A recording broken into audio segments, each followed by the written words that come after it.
Selamat malam saudara. Masih ada pihak tertentu ingin mengganggu stabilitas melalui masalah ketenaga kerjaan. Kualitas pengusaha muda semakin ditantang dalam iklim persaingan global yang semakin tajam. Malaysia masih membutuhkan 2 juta tenaga kerja hingga tahun 2000. Dari seluruh jemaah haji Indonesia, baru 10% tiba di tanah air. Saudara, topik berita ini telah disusun tim redaksi kami dalam siaran Berita TVRI malam ini, di samping topik-topik lainnya. Sekarang kita mulai berita pertama dari Istana Merdeka, Jakarta.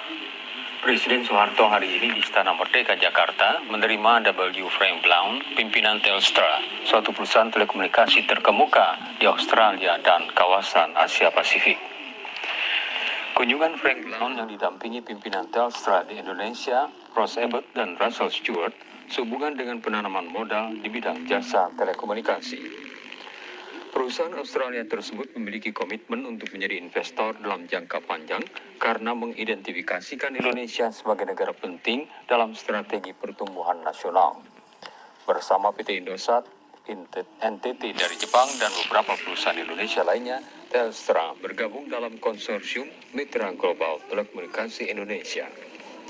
Konsorsium itu telah mengajukan permohonan untuk memperoleh izin membangun, mengoperasikan, dan mentransfer jaringan telekomunikasi di Jawa Tengah dan Sumatera.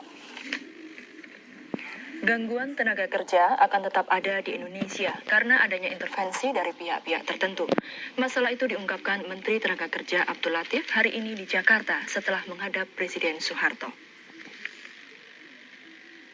Setelah pemerintah melaksanakan hak-hak dan perlindungan kepada pekerja, bahkan mampu menaikkan 40% upah pekerja, masih saja ada pihak-pihak tertentu yang ingin mengganggu stabilitas dengan mengungkit-ungkit masalah ketenaga kerjaan dari sisi non-normatif. Bahkan menurut Menteri Tenaga Kerja Abdul Latif, masalah ketenaga kerjaan Indonesia pada tahun 1990-1991 diungkit-ungkit lagi oleh Organisasi Buruh Internasional ILO yang dijadwalkan bersidang bulan Juni mendatang. Negara-negara maju karena persaingan perdagangan tidak akan berdiam diri karena dia akan menggunakan hubungan bilateral. Jadi perjanjian perdagangan bilateral mereka akan selalu kaitkan dengan masalah ketenaga kerjaan, misalnya GSP. Lalu keseimbangan perdagangan, balance of trade. Kemudian masalah freedom of association. Kemudian masalah hak-hak asasi manusia, itu akan dikesanakan. Masalah pekerja anak, pekerja wanita akan dicari terus. Nah, karena itu ini langkah-langkah preventif yang harus kita lakukan. Karena itu oleh beliau nasihat Bapak Presiden supaya terus diadakan informasi-informasi kepada Departemen